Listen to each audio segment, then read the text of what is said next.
We've been talking to you for a while, and most of you here are aware of this vortex that we've been talking about, how when you know what you don't want and you know what you do want, and you launch these rockets and they go into this vortex.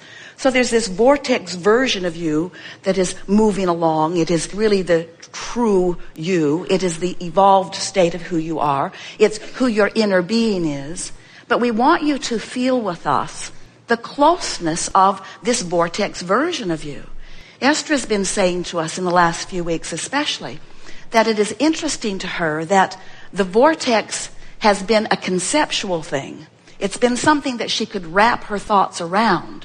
It's something that she often could feel her way into, but it wasn't the palpable connection to her a few weeks ago that it is today. In other words, she is beginning to recognize, and many of you are too, the close proximity between you and you.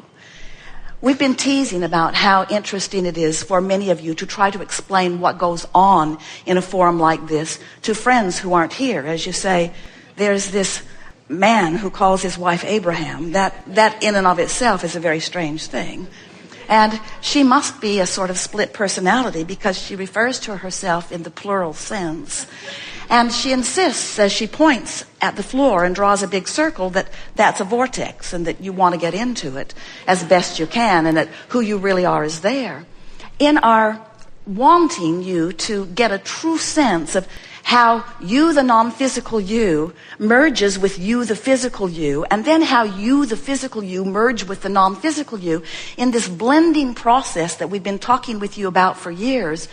We want you to feel the fullness of this connection. We want you to feel the absolute close proximity between this vortex, which for many of you is just an idea that is not yet tangible. We want this vortex, which is conceptual. We understand. We're pointing at it and insisting that it is there and that it is a vibrational version of you. But we want you to begin to realize that all day, every day, that the reason that you sift through life experience is for the purpose of creating this vibrational version of you, which is the eternal version of you, which is the forever version of you, which is the truest version of you. But we want you to feel you're in this moment vibrational relationship with that vortex. Because for many, even for Esther, not so long ago, the vortex was something that was still something that she was reaching for. It was an idea or a goal where what you're wanting to understand is that it is the reality that is blendable now. Now, those just sound like words to you. As we're moving forward, you'll hear much more about that. The next thing that we are really wanting you to hear, and we believe that you will hear it clearly from us here today, is that everything that comes to you in terms of manifestation. Now, what's a manifestation? Is it a car? Sure. Is it the house you live in or the house that's on its way to you? Yes, manifestations. Is it your empire? Is it your life's work? Is it the book you're writing? Is it the people who surround you? Yes, yes, yes, yes, yes. Manifestation is all of that.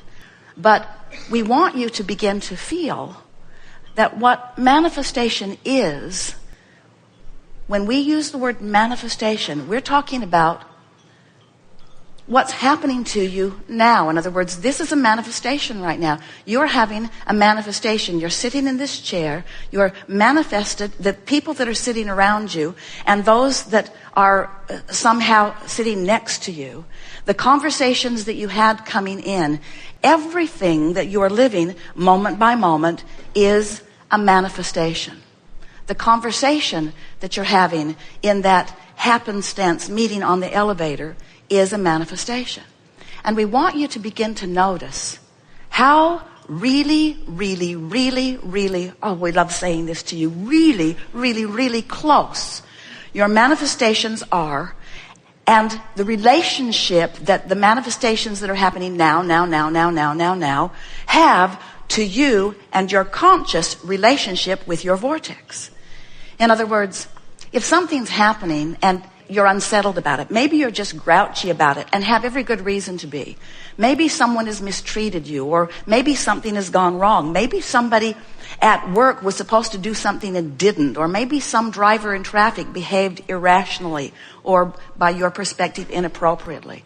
So as you observe it, you're having a moment in relationship to what's going on. But more important, you're having a moment in relationship to who you really are and what's in your vortex. In other words, whatever's happening is setting up your relationship with your vortex. So what happens is, when things are mostly pretty good, you can get pretty sloppy with your relationship because the stakes aren't that high. In other words, you have a lot of leeway, and so you can endure quite a bit of sloppy thinking or not deliberate thinking because what you're reflecting back is sort of what you're used to maybe.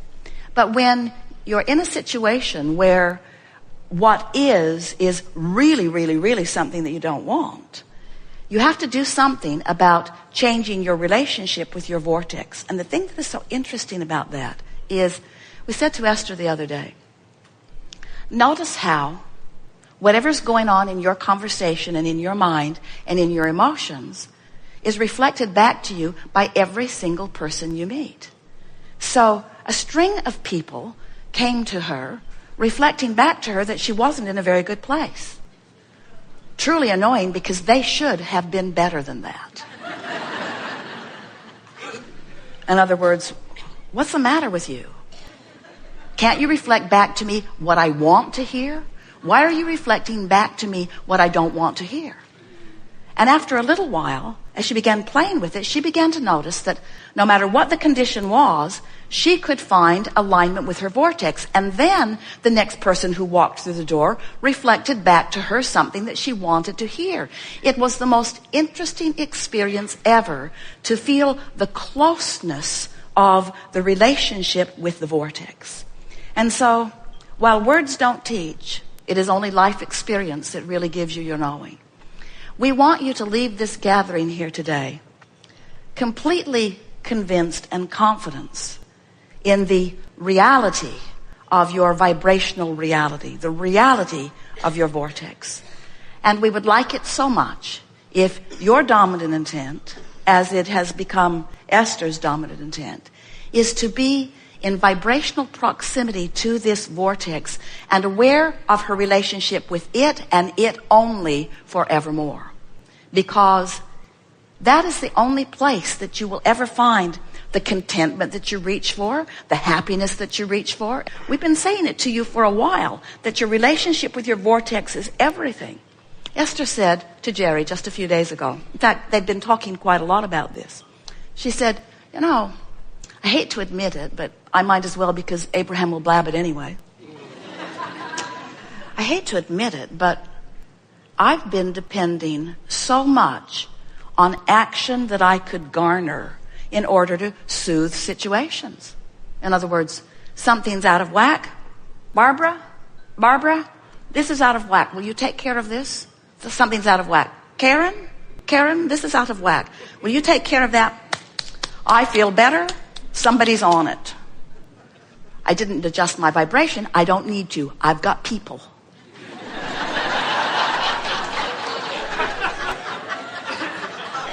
I've got people who will take care of it. Mark, my computer isn't behaving the way it is supposed to.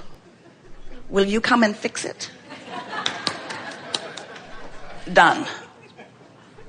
I don't have to adjust my vibration. I've got people. I have resources. I have power. I have money. I have the ability to wrestle anything to the ground and kill it. I can complain to Jerry. Something not going well? I'll just complain. I'll just complain to Jerry. And there's something about complaining to another person that just sort of releases it there. Somebody will take care of it. Of course, they can't take care of it very long because you're creating new things faster than they can take care of. So you need a lot of really effective people around you putting out the brush fires that you keep starting everywhere along the way. And it's pretty manageable. It's quite entertaining. You can write books about it even. But then you find yourself, occasionally, in a situation where there's nobody to call. There's nobody to call. You could call them, but they would say, that's above my pay scale. And now, you, if you are to feel joy again, if you are to breathe again, if you are to feel happy again, you have to establish your relationship with your vortex, which is doable under any and all conditions. So after you establish your relationship with your vortex, what happens is, because you have reestablished your relationship with your vortex, your manifestations turn on a dime. Your manifestations reflect your newfound vortexiness. And you begin to discover your true power. Your true power to feel joy. Your true power to be who you are. But hear this, friends. Your true power to affect any situation, no matter what it is, and bring it into alignment with what you want. Because there is nothing that you cannot be or do or have. You just got to get your legs under you. You just got to understand your relationship with the vortex. And you just got to stop trying to create by controlling things that you can't control, and begin by controlling the only thing you can control, which is your relationship with your vortex, where your perfect life already exists every single time. Good? Yes. Really good.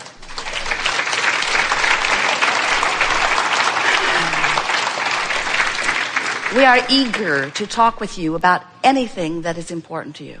Nothing is off limits here. It is our intention to lure you into the vortex, regardless of where you are. That's the advantage that any uplifter has in your experience, to help you find your place wherever you are and help you to redefine and reestablish your relationship with your vortex. And so it's the work that we always do when we are together, isn't it? It's the work that we always do whenever we have an opportunity to visit with you. It's the work that we want you to begin to practice even when you're not in physical proximity with us. You are all around the world again today. It's fun. Jerry is out there somewhere too. It's nice to have this conversation with you.